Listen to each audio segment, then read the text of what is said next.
तुर्की के सयाहती इलाके अंतालिया में आग कैसे लगी? सदर एर्दोआन ने कहा है कि हुकूमत आग लगने की वजूहात तलाश कर रही है। तुर्क इदारे तहकीकात कर रहे हैं कि आया जंगलात में लगने वाली आग जानबूझकर लगाई गई है या ये एक कुदरती आफत है। तुर्क हुकूमत ने अभी तक साजिश को खारिज इम्कान करार नहीं दिया। कुछ हल्के कुर्द दहशतगर्दों पर उंगलियां उठा रहे हैं। तुर्क सिक्योरिटी फोर्सेस के कुर्द दहशतगर्द तंजीम के खिलाफ बड़े ऑपरेशन को भी इस आग की वजह करार दिया जा रहा है।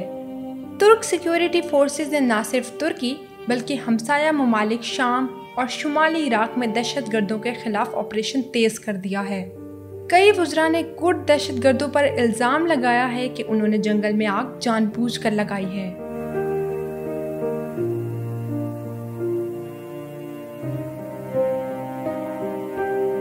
सदर एर्दोआन ने इलाके का फ़िज़ाई दौरा किया और फैली हुई आग का जायजा लिया। सदर ने मुतासरा खानदानों की जल्द बहाली के अहकाम जारी किए।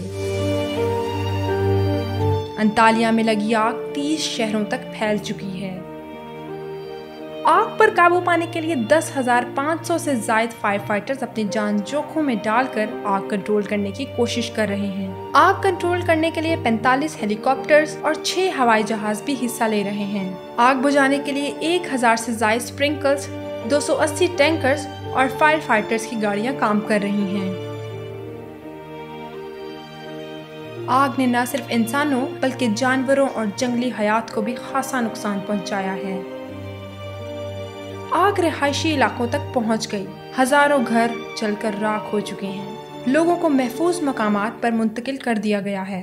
तुर्की के दोस्त ममालिक ने भी आग पर कंट्रोल करने के लिए वसाइल फराहम किए हैं। रूस ने 8 हेलीकॉप्टर्स और यूक्रेन ने भी खुसूसी तैयारे अंतालिया पहुंचा दिए हैं। सदर एर्दोआन ने अपने रूसी हम मनसब व्लादिमीर पुतिन को टेलीफोन पर तुर्की की मदद करने पर खुसूसी शुक्रिया अदा किया।